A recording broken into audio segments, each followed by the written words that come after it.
When it comes to finances on the spiritual path, what should we look to do in this age that we live in, which is an age of financial repression and debasement of currencies and fundamentals even not mattering as much as they should?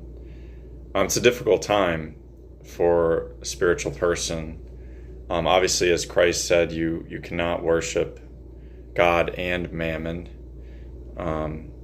And I think one way we can combat this is, first of all, bringing our subjective interest into the realm of capital.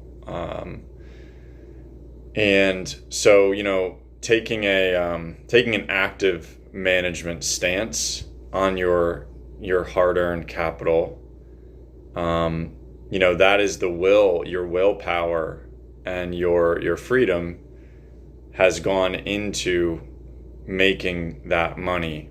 And so you should continue to use your will to have an active role in managing that money.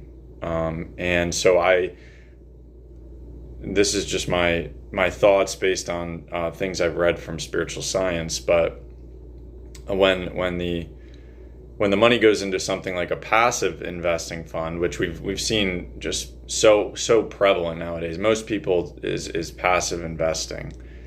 But we're sort of allowing our will to sort of be managed, outside our realm of influence. It's sort of in an objective way. The capital that we earned then becomes objective.